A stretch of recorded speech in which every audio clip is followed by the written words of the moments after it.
In 1946, a 12-year-old boy could run a trap line before school, sell his catch to the fur buyer in town, and pocket more than his father earned in a day at the mill.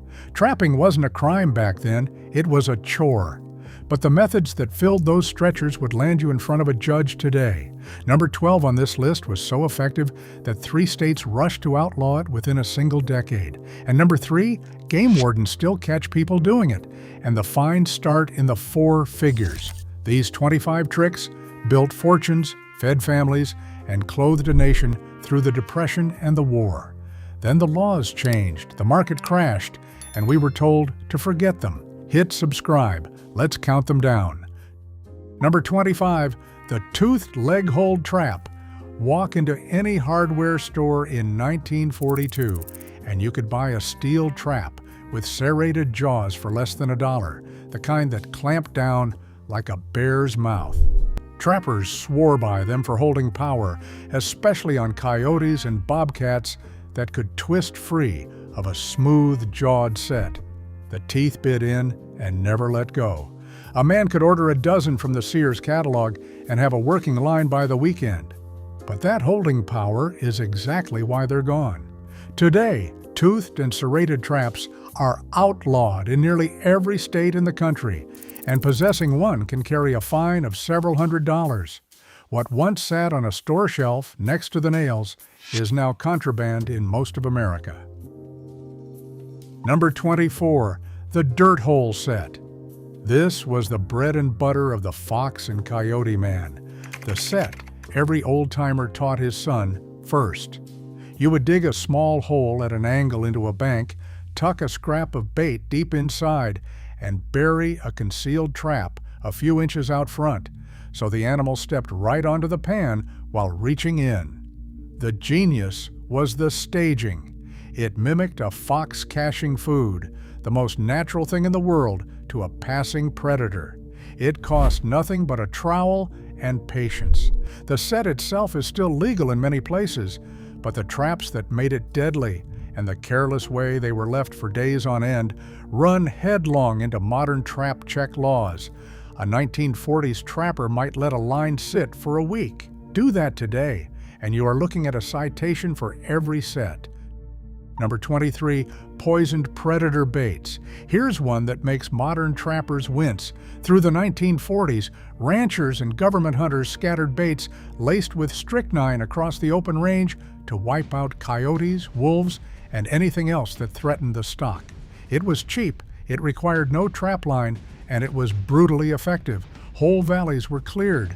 But poison does not read labels. It killed eagles, dogs, foxes, badgers, and the occasional family pet, and it killed slowly. By the 1970s, the federal government had banned most predicide poisons on public land outright. Today, putting out a poison bait is not a fine. It is a federal crime that can end in prison. We traded a scorched earth tool for the simple understanding that you cannot aim a poison. Number 22, the pole set for hawks and owls. This one will sound insane today, and it should. Trappers used to mount a small trap on top of a tall pole or fence post in open country, knowing that any passing hawk or owl would naturally choose the highest perch around to scan for prey. The bird would land, and the trap would seize its legs. Some did it to protect chickens. Some did it for the bounty. It worked precisely because raptors are creatures of habit, but hawks, owls, and eagles are now protected under federal law, and the pole set is one of the most aggressively prosecuted violations in the country. A single bird can carry a fine in the thousands of dollars. What was once a barnyard defense is now a felony waiting to happen. Number 21, the drowning set for muskrat. Every farm kid in the marsh country knew this one.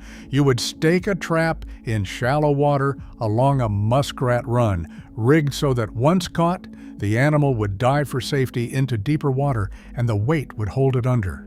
It was considered humane in its day, a quick end compared to a long hold.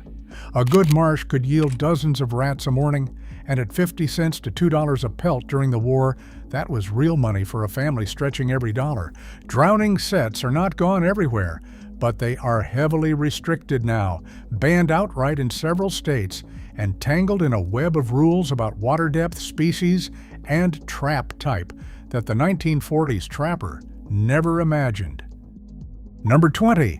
Bait piles of rotten fish. The mink man had a secret, and it stank to high heaven. He would let fish heads and entrails ripen in a jar in the sun for weeks until the smell could knock a buzzard off a gut wagon. Then he would dab that paste near a water set along a creek. Mink hunt by scent, and nothing pulled them in like rotting fish on a cold morning. A jar of homemade stink bait was a trapper's most guarded possession. The recipe passed quietly from father to son. Today, baiting itself is restricted or banned in many states, partly because exposed bait draws non-target animals and birds into traps, and partly because it concentrates pressure on populations. The jar that once rode shotgun in every trapper's truck is now, in a lot of places, evidence. Number 19. The blind trail set. Here's where things get interesting. Not every trapper used bait or lure at all. The real artists used nothing.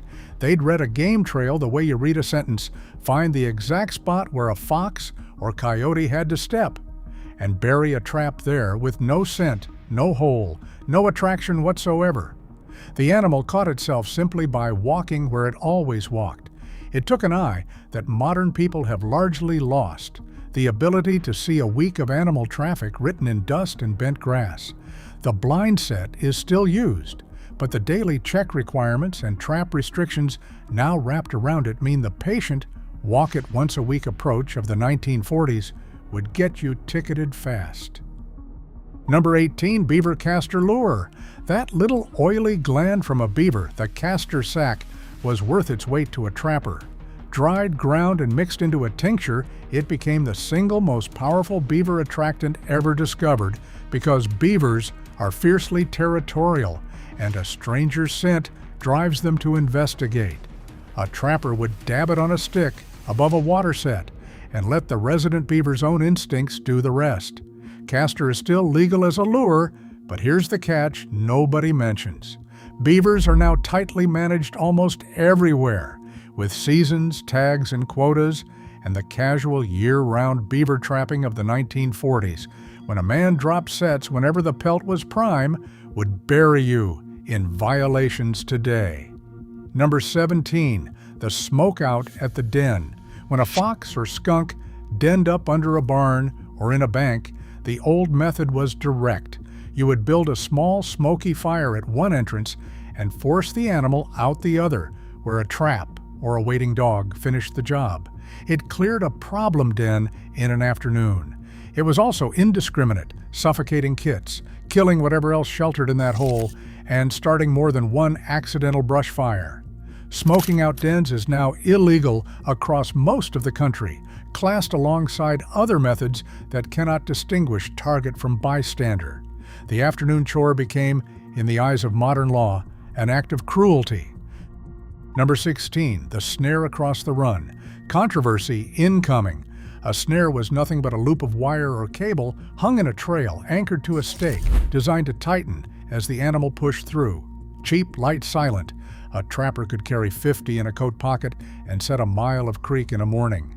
During the war, when steel was rationed and traps were scarce, snares kept lines running. But a snare cannot choose. It catches the deer as readily as the coyote, the neighbor's hound as readily as the fox. Today, snares are banned outright in many states and choked with restrictions in the rest, governed by rules on cable diameter, breakaway locks, and stop devices. The pocket full of wire that saved the wartime trapper is now one of the most regulated tools there is. Number 15. The deadfall. Before steel was cheap, the deadfall was king. A flat rock or heavy log was propped on a trigger of carved sticks, balanced so the lightest tug on the bait dropped the whole weight. Native trappers perfected it over centuries, and white settlers copied it for generations. It cost absolutely nothing, used only what the woods provided, and left no metal to rust or be stolen. A boy could build a trap line for free, but a deadfall is a blunt instrument, killing slowly and catching anything that triggers it, and it sits squarely outside modern humane trapping standards. In most states today, setting one would violate the basic rules governing legal trap types. The oldest trap on Earth is now, almost everywhere, against the law. Number 14, the spring pole snare for rabbits. A bent sapling, a loop, and a trigger were all it took.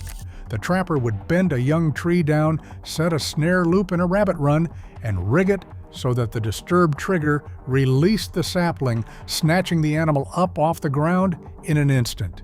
It was elegant, nearly free, and a reliable way to put meat on a depression table.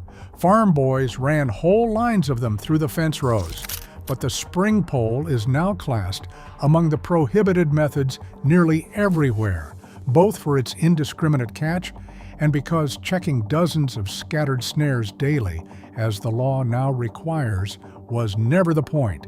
It was built to be left and forgotten, and that's exactly what modern law won't allow. Number 13, trapping clean out of season. In the 1940s, in much of rural America, you trapped when the fur was prime, full stop. Cold weather thickened the pelts and brought the best prices. A trapper worked from first frost until the thaw and did not much consult a calendar of legal dates because in many places, those dates barely existed. The notion that the state could tell you when you could work your own land was, to a lot of folks, an insult. But unregulated year-round pressure is what crashed fur populations in region after region. Today, every fur bearer has a defined season, and trapping a muskrat one day before opening or one day after closing is a citation. The freedom that defined the old trapper is the exact thing modern conservation law was built to end. Number 12, the water set with no marker. Here is the one that got banned in a hurry. Trappers working creeks and marshes would sink dozens of submerged sets and leave them, sometimes for a week or more, returning only when they had time. The water hid the catch, preserved the pelt, and discouraged thieves. It was efficient to the point of being lazy, and that was the whole appeal. But traps left that long became death traps for otters, beavers, waterfowl, and even swimming dogs, and the animals that did get caught suffered for days. The daily trap check law, now standard across the country, and one of the most strictly enforced rules in trapping, was written specifically to kill this practice. 3 states moved on it within 10 years. The set that let a man be lazy is now the fastest way to a fine. Number 11, the bobcat and lynx line. There was a time when a trapper could run cats with no more thought than he gave to raccoons.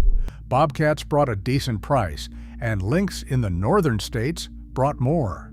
You read the high country, the rimrock, and the deer trails, and you set where the cats traveled. Nobody counted them, nobody tagged them, but spotted cats became a global concern, swept up in international agreements protecting wild felines from the fur trade. Today, lynx are federally protected in the lower 48 states, and bobcats require tags, seals, and reporting, with pelts inspected and certified before they can be sold or shipped. The casual cat line of the 1940s would now violate not just state law, but international treaty. Number 10, the exposed bait set for eagles and ravens. Some trappers, frustrated by losing catch to scavengers, would deliberately bait open ground to draw and trap the birds that picked their lines clean. Eagles, ravens, and magpies all got caught up in it. In a hard country where every pelt counted, it felt like protecting your livelihood. It was also a slaughter of protected wildlife waiting to happen. The bald and golden eagles are now among the most fiercely guarded animals in the nation, and harming one, even incidentally through a careless set, can trigger enormous federal penalties. What a trapper in the 1940s saw as pest control is today the kind of violation that makes the evening news. Number 9, the mink den mouth set, pattern break. The mink man earned his reputation on the hardest fur bearer to fool, and his deadliest trick was reading water. He would find the slick, muddy slide where a mink entered its bankside den and placed a small trap right at the threshold. No bait, no lure, just dead center in the only path the animal used. It demanded an almost supernatural eye for sign, the ability to spot a den entrance most people would step over without a glance. Mink trapping endures, but under a thicket of modern rules about trap size, location near water, and species protection that the old hands never faced. The skill survives. The free hand to use it does not. Number 8. Catching otter for the glossy hide. Otter fur was prized above almost everything, dense and waterproof and beautiful, and a single prime otter could out-earn a week of muskrats. Trappers along the rivers took them whenever they could, working the slides and latrine sites where otters hauled out. But river otters were trapped to near disappearance across huge stretches of the country, vanishing entirely from many states by mid-century. The decades of restoration that followed cost millions. Today, otter trapping is banned in much of America and tightly tagged and reported where it is allowed, governed by international trade rules. The pelt that once paid a month's rent is now, in most places, off the table entirely. Number 7. The bounty scalp trade. For decades, county and state governments paid cash bounties for the scalps, ears, or tails of varmints, coyotes, foxes, bobcats, even hawks and owls. A trapper would bring in proof, collect $1 or $2 per head, and the practice was considered a public service. Bounties drove some of the most reckless killing in American history, including the poison and pole trap methods already on this list, all subsidized by the taxpayer. We now understand that bounty systems were both ineffective and ecologically destructive, and nearly all of them have been abolished. Try to collect a predator bounty today, and you will find there is no window to walk up to. The reward became the crime. Number 6. The double-stake drowning rig for beaver. Beavermen built elaborate underwater systems, sliding a trap down a wire weighted to deep water so a caught beaver could not surface. It was considered the cleanest way to take a big, powerful animal that could otherwise wreck a trap or chew free. Combined with the era's anything goes attitude toward beaver, it cleared ponds fast. But beaver are now recognized as keystone animals whose dams build wetlands, store water, and shelter whole ecosystems, and they are managed accordingly with seasons, quotas, and strict rules on submersion sets. The rig that helped strip the continent of beaver is now wrapped in the very regulations meant to bring them back. Number 5. The fish-baited raccoon set. Pattern break. The Coon Man's classic was the cubby, a little pocket built of rocks or bark with a piece of fish or fish-scented bait tucked at the back and a trap at the entrance. Raccoons are endlessly curious and led entirely by their nose and clever hands, so a baited cubby along a creek was nearly irresistible. It put a lot of pelts on a lot of stretchers in the war years, when raccoon pelts brought a steady few dollars. The cubby endures in modern trapping, but the open, fish-baited version runs into baiting restrictions across many states because that smell pulls in songbirds, cats, and protected scavengers as readily as raccoons. The most beginner-friendly set of the old days now sits on the wrong side of a dozen local rules. Number 4. The Skunk Essence Lure Base. Every serious lure maker had a bottle of pure skunk essence, the real thing, harvested and aged, used in tiny drops as the loudest, longest-carrying call additive a trapper could deploy. A single drop near a set would pull a curious predator from a quarter-mile off on a still night. Trappers handled and stored the stuff with a casualness that's hard to believe now. The lure itself isn't broadly outlawed, but the unregulated taking of skunks to produce it in any season, in any number, collides head-on with modern fur-bearer seasons and possession limits. The secret ingredient that gave the old lures their reach now comes attached to a stack of regulations. Number 3. The unmarked, unchecked land trap line near homes and trails. Here's the one wardens still catch people doing, and the fines start in the 4 figures. In the 1940s, A trapper set wherever the sign led him, in fence rows, woodlots, the edges of town, and left those traps for days with no signs, no tags, no warning to anyone. Nobody thought twice about a hidden trap 50 feet from a footpath. Today, that is a collision of 3 modern laws at once: mandatory daily checks, owner identification tags on every trap, and strict setbacks from roads, trails, and dwellings to protect pets and people.